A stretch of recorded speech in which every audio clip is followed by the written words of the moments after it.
贝卡丘。Hello， 大家好，我是卡皮。今天盘点一下只在剧场版里出场过的异色神奇宝贝。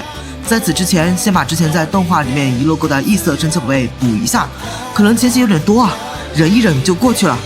第一只异色的摔跤鹰人，这只摔跤鹰人登场于神奇宝贝 XY 第51集。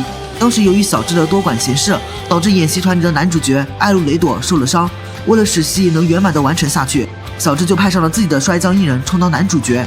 但是由于摔跤鹰人太耿直了，导致排练的时候一度混乱。当然最后正式表演的时候肯定是非常成功的，只是说好的低强度战斗呢？你们骗人，这谜让人很压动好不好？第二只异色的小木尼，小智果然天生有吸引神宠的气质。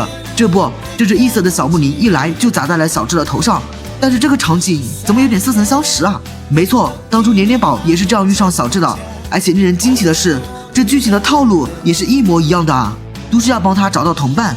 只不过这次一集就完事了，要不然小智也有可能收服这只异色的宝可梦哦。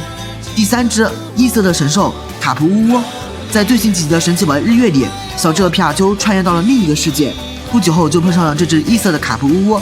当时相信很多人都很激动，一方面是因为看到了异色的神兽，另一方面则是因为这个 BGM 呢，更是让人以为甲贺忍蛙回归了呢。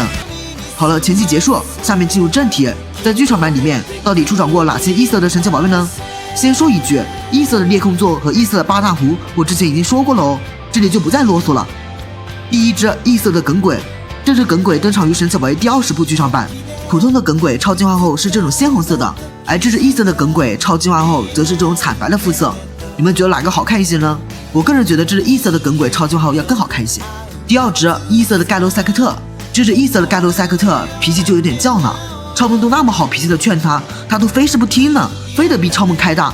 最后超梦带他看了一番地球的风景后，他就顿悟了。但是在这部剧场版里面，比起这只稀有的，我反而更喜欢这只，感觉要可爱多了。最后一只那就是异色的沙乐朵了。沙乐朵本来就是大部分神奇宝贝迷心中的女神了，异色的那就更是不得了了。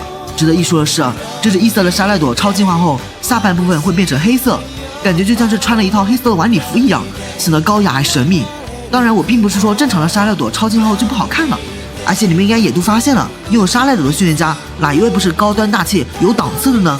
好了，那么今天分享就到这了，咱们下期见吧。